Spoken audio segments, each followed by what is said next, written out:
Bonjour tout le monde, c'est ValteZ, j'espère que vous allez bien. Aujourd'hui, nous allons faire une vidéo pour ma théorie sur la saison 5 de foot de rue. On a reçu des infos, et ces infos, ils sont lourds. Franchement, ils sont très, mais vraiment très lourds. Bon, ok, peut-être que j'avoue un peu sur le très lourd. Mais bon, en tout cas, on a eu des infos, et ça c'est cool. Déjà, la saison 5 de foot de rue va reprendre vendredi 22 août. Et ouais, et à ce qui paraît, à chaque vendredi, on aura 2 épisodes. Croustillant tout ça. Alors, je vais d'abord vous présenter le synopsis des épisodes 2 à 6. Ensuite, ma théorie sur les épisodes 2 à 6. Le retour des anciens bleus, qui sont officiels. Ils seront tous là, les anciens bleus. Et ma théorie sur la suite de foot de rue.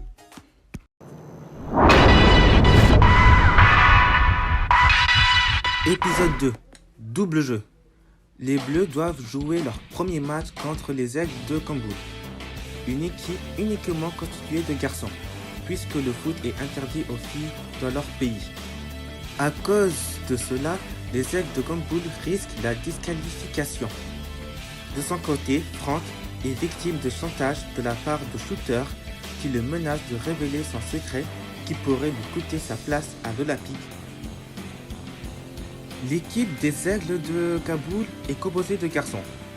Mais comme on a vu dans le trailer, les Bleus vont affronter cette équipe. Donc on peut imaginer plusieurs scénarios. Soit Fédé, il accepte que cette équipe soit composée de garçons parce que dans leur pays, les filles sont interdites de jouer. Ou soit alors les Aigles de Kaboul vont devoir trouver une fille pour les intégrer dans leur équipe, à l'aide des Bleus ou d'une autre équipe. Ou peut-être ils vont trouver eux-mêmes.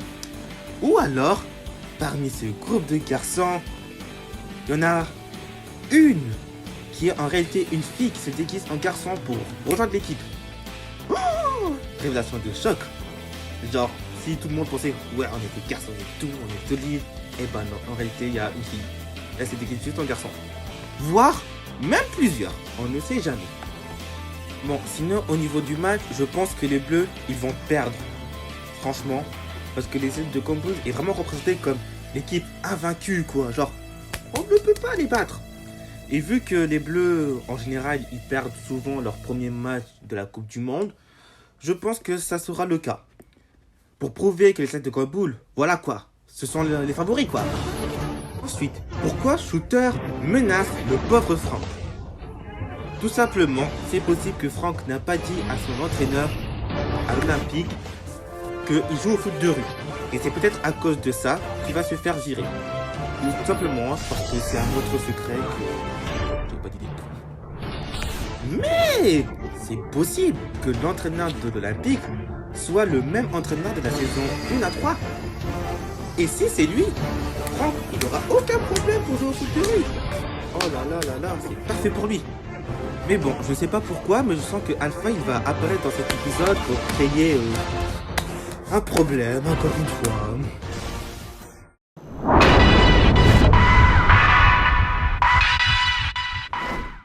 Épisode 3. Une lettre pour Bianca. À la veille du match contre les Ivry de Whitby, Bianca est bouleversée par le contenu d'une lettre qu'elle vient de recevoir. Sa mère biologique, absente depuis sa naissance, cherche à la rencontrer. Sur le terrain, la jeune fille est méconnaissable. Et les adversaires des Bleus, aussi amusants soient-ils, n'ont pas l'intention de leur faire des cadeaux. Camille, observatrice, remarque l'état de son amie et la pousse à se confier. Du coup, on apprend que les Bleus vont affronter l'équipe des Ivry de Winnipeg. C'est l'équipe du Canada, l'équipe drôle. Ceux qui ont répété les mêmes mots que Jérémy là, du premier épisode. Mais on apprend aussi que la mère de Bianca, elle s'appelle Julie et elle est partie à sa recherche. On va sans doute savoir pourquoi Bianca elle a été abandonnée et comment elle s'est retrouvée à l'Institut Riffleur. Je pense qu'au début, Bianca va refuser de voir sa mère parce que franchement, elle s'est dit c'est bon là, j'ai trouvé ma famille avec Petit Dragon et sa mère. Au début, la saison 4, je rêve d'avoir une famille. C'est eux qui sont venus en premier et maintenant elle veut me récupérer. Tu rêves, ouais. Mais bon, Kani va remarquer du coup l'état de Bianca et je pense que Bianca va dire à Kani ce qui se passe. Et Kani va encourager Bianca à parler à sa mère. Parce que lors de la saison 4, Bianca a beaucoup encouragé Kani pour parler à ses parents. Parce que Kani pensait que ses parents ont été abandonnés. Et vu que Bianca pense potentiellement que sa mère l'a donc aussi abandonné, ça serait intéressant d'inverser donc les rôles. Que cette fois, ça sera Kani qui encourage Bianca à parler à sa maman. Comme ça aussi, leur lien peut être plus fort. Solidarité, les filles!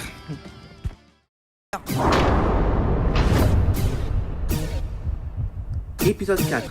Des bleus pour les bleus. Les bleus sont inquiets à l'idée d'affronter les surfeurs de Sydney, une équipe bien plus physique que Fairplay. Conscient que son équipe n'est pas au niveau des bleus, Stewart, capitaine des surfeurs, propose un arrangement peu équitable à Petit Dragon tout en essayant de l'intimider. Mais ce dernier refuse sans la moindre hésitation. Les bleus vont devoir essayer de gagner tout en évitant de finir à l'infirmerie. Les bleus vont affronter les surfeurs de Sydney, l'équipe d'Australie, l'équipe un peu arrogante de l'épisode 1. On sent que Stewart et Petit Dragon aura un petit conflit. Mais surtout, le plus important, c'est que les bleus ne doivent pas finir à l'hôpital. Mais bon, j'ai confiance en eux. Ils ne vont pas aller à l'hôpital. Il n'y aura aucun blessé, je vous le garantis. Hein? Les pompiers? Mais que se passe-t-il? Hein? Impossible! Un joueur des bleus s'est blessé? Épisode 5. Une équipe sans capitaine. À la suite de la blessure de Petit Dragon, les bleus doivent trouver un 5e joueur pour éviter une défaite face aux Ivrils de Sarsovitz. Assad accepte de les dépanner pour un match, mais à l'entraînement, sans capitaine pour mener l'équipe, les bleus peinent à trouver leur marque. Sans capitaine pour les guider, les bleus absorbent le match contre les Ivrils avec fébrilité. Petit Dragon, diminué pour 2 semaines, sombre dans une profondeur déprime. Non, Petit Dragon! Non, pourquoi toi? Pourquoi? C'était ton rêve! Tu voulais trop participer au mondial! Pourquoi, Petit Dragon? Bon, on apprend que Petit Dragon s'est blessé, sûrement pendant le match précédent. Il sera dispensé pendant 2 semaines. En vrai, ça va, vu qu'on sait que le mondial va durer pendant tout l'été. Franchement, 2 semaines, ça va. Franchement, ça va, il aurait pu avoir pire, je pense. Assad, du coup, il va rejoindre les bleus temporairement, uniquement pendant ce match. Sûrement parce que son équipe ne va pas jouer ce jour-là et que Assad ne va pas abandonner ses amis. Après, est-ce que c'est autorisé? Oui, ça l'est. Un autre joueur qui rejoint une autre équipe, c'est autorisé. Tag a rejoint les Minimos du Brésil dans la saison 2 lors des qualifications. Et Gabriel a rejoint les Side Side dans la saison 3. Même si c'était pendant qu'un seul épisode, Fede a dit ok. Alors en plus que Assad, c'est un ancien joueur de bleu, je vois pas pourquoi on va l'interdire de jouer. Franchement, c'est ok Assad. Tu remplaces Petit Dragon pour un match, pas de problème. Merci beaucoup à toi. Mais le problème, c'est que les bleus... Oh, sans capitaine, les pauvres. Petit Dragon va nommer Kani capitaine de l'équipe à sa place. Mais durant l'entraînement, les bleus auront du mal à jouer. Parce que Kani ne sait pas diriger une équipe. Et trouver le bon équilibre... Ouais, bah, ça va être compliqué. Bon, je pense qu'au début du match contre l'équipe, les bleus auront vraiment du mal à trouver leur marque. Genre, ils seront un peu perdus à gauche, à droite, et tout. Mais je pense qu'en seconde période, ils vont bien se rattraper. Et que du coup, grâce à ça, ils peuvent gagner leur match. Et du coup, il faut trouver un autre remplaçant. Parce que Hassan ne pourra pas remplacer Petit Dragon pour toujours. C'est juste pendant un match. Maintenant, les bleus, ils doivent se concentrer pour trouver le remplaçant de Petit Dragon. Celui qui pourra jouer pendant tout le mondial. Jusqu'à ce que Petit Dragon se guérisse. Épisode 6. Le nouveau. Kani propose à Alpha de rejoindre l'équipe pour remplacer Petit Dragon. Très talentueux, il est cependant antipode des valeurs de foot de rue, ce qui le rend détestable aux jeux de Jérémy et de Petit Dragon. Kani est convaincu que ce nouveau joueur a un bon fond malgré de nombreuses fractures durant le match. Mais Alpha a tout intérêt à changer de comportement s'il souhaite rester dans l'équipe. Oh là là là là là là. Kani qui demande à Alpha de rejoindre l'équipe. Oh là là là là là là. Que des problèmes. Que des problèmes. Mais je pense que durant les autres épisodes, Kani elle va voir un Alpha qui était différent du premier épisode. Genre un Alpha à peu près plus gentil quoi. Donc je pense que, on va dire, le peu de fois que Kani a vu Alpha gentil, elle se dit, bon, ok, malgré qu'il n'a... malgré qu'il soit méchant, lourd, bon bref, tout ce que vous voulez, elle se dit, le peu de fois que j'ai vu, il est gentil, c'est bon, il est gentil, on l'accepte, et puis voilà. Non voilà, je pense vraiment que Kani elle a vu un Alpha différent. Mais Alpha et Jérémy ne vont pas bien s'entendre. Donc eux là, ça va être dur de s'entendre. C'est tragique parce que pourtant, le duo Jérémy-Alpha, il peut faire mal en vrai, vraiment. En vrai de vrai, je pense que le duo Jérémy-Alpha, s'ils arrivent à bien s'entendre, et je pense que ça le fera dans les prochains épisodes, ils pourront bien s'entendre de fou. Comme je l'avais dit, les anciens bleus seront de retour. Et oui, il n'y a pas seulement Jérémy, il n'y a pas seulement Tag, ils seront tous là, tous. Les technos, en vrai franchement leur design ça va. Bon, ouais ça va, c'est pas trop, voilà, c'est pas trop mauvais. Héloïse, j'avoue qu'Héloïse, je suis pas trop fan du tout. J'avoue, ouais non. Samira, en vrai franchement je suis fan. Franchement, Samira, je la valide. Et Gab, pareil, moyen.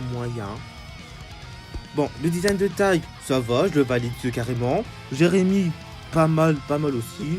Donc voilà. On apprend également que les anciens bleus, à part Jérémy, ont réussi à faire des succès au-delà du foot de rue. Et cela va mettre une pression à Jérémy du style waouh, impossible! Mes amis sont pas seulement connus parce qu'ils ont joué au foot de rue. Ils ont réussi à aller plus loin. Alors que lui, il est resté bloqué au foot de rue.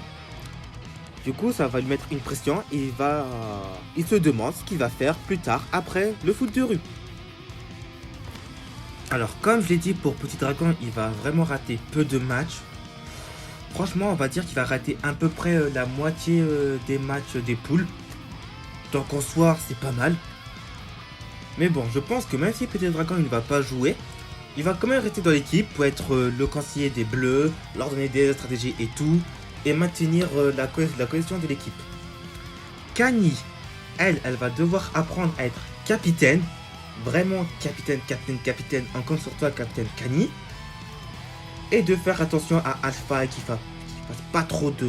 voilà, pas trop de problèmes, mais bon, c'est pas gagné. Tant qu'à Alpha, il doit apprendre le respect, l'amitié et la solidarité, les valeurs du foot de rue. Et je pense que plus on avancera et plus il apprendra ces valeurs-là.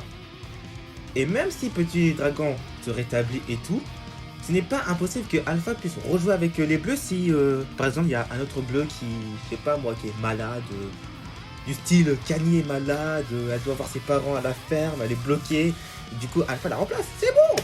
On peut toujours garder Alpha comme le 6ème joueur des bleus. Voilà.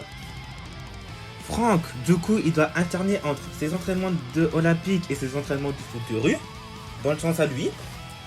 Bianca, du coup, elle va retrouver sa mère, parler avec elle, savoir son passé, le passé de sa mère, son histoire, etc. etc. Et Jérémy, lui, il doit se concentrer pour le mondial et savoir ce qu'il va faire après le mondial. Alors, on sait aussi que les anciens bleus seront de retour. Mais selon moi, soit ils vont apparaître dans l'épisode 4, des bleus pour des bleus, ou sinon dans l'épisode 5, ou peut-être même les deux. L'épisode 5, je pense, parce qu'il y a cette image où on voit Gabriel qui shoot dans un ballon, mais sur le côté, on voit Jérémy et Assad. Et tout ça, ça correspond à l'épisode 5. Donc, cette image, je suis sûr que c'est dans l'épisode 5. J'en suis sûr. Et si ça l'est pas, bah... je suis nul. Écoutez, qu'est-ce que vous voulez que je vous dise? Mais... il ne faut pas oublier Golmeti qui est devenu maire. Oui, je sais pas comment il a fait pour devenir maire. À mon avis, il a dû modifier les votes ou je sais pas quoi. Mais bon, on voit que Golmeti, il veut empêcher le mondial. Je pense que son but, c'est empêcher le mondial pour que tout le mondial se passe à la Golmeti Arena. Oh là là là là, si c'est ça son plan, on est mort. Et c'est même possible qu'il va donc demander de l'aide aux amis de Alpha là. Shooter et l'autre là, le suiveur, de créer des problèmes pendant que... Voilà quoi, après que Alpha soit gentil, que ces deux-là continuent à créer des problèmes, en lien avec Golmeti. Et puis, voilà, ça va être chaud. Et peut-être qu'à cause de ça, il y aura un clash entre Golmeti et Fede une nouvelle fois. Golmeti, oh! Franchement, il fallait juste que tu restes là où tu étais, vraiment. Bon, maintenant, il y a des choses que je veux savoir. Pour commencer, qui a gagné la deuxième Coupe du Monde de foot de rue? Le deuxième mondial? On ne sait pas qui a gagné. C'est frustrant, on n'a aucune info officielle. Bon, selon moi, c'est quand même les Panthères de Soweto qui ont gagné. Mais bon, on sait rien. C'est pas sûr. Mais bon, selon moi, elles ont gagné le deuxième mondial. Que s'est-il passé entre Jérémy et Samira? Sont-ils toujours ensemble? Sont-ils séparés? Sont-ils, je sais pas quelle vibe qu'ils puissent être? Voilà quoi, que sont-ils devenus? C'est quoi leur lien? Et surtout, où était Samira à l'instant 4? Pourquoi elle n'était pas là? Pourquoi? Franchement, à l'heure actuelle, c'est la seule que je peux pas répondre où elle était. Taïk, il était donc en Argentine, tranquille. Gabriel, il était à Paris pour les études, normalement. Les dernières infos qu'on a eues pour Gabriel, c'était ça. Héloïse, elle vit maintenant aux États-Unis. Voilà. Tech, il a rejoint un club à Londres. Non, il est à l'Olympique. Là, potentiellement dans la catégorie pro. Mais Samira, j'avoue, tu étais où à la 104%? Tu étais où? Jérémy se rapprochait d'une autre fille pendant que tu n'étais pas là. Désolé, Kani. Je t'aime bien, mais bon, au point de séparer Jérémy et Samira. Non, vraiment. On sait pas si Jérémy et Samira sont toujours ensemble ou pas.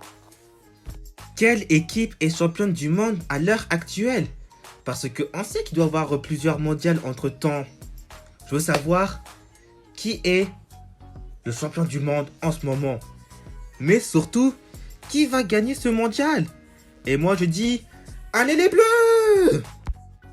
Et ben voilà, il semble que j'ai tout dit. Du coup, j'ai vraiment hâte de voir la saison 5 de foot de rue qui arrive ce vendredi. Vraiment, je suis impatient de savoir ce que ça va donner cette saison 5. Du coup, merci d'avoir écouté jusqu'au bout. Donnez votre avis dans les commentaires. Et puis à bientôt!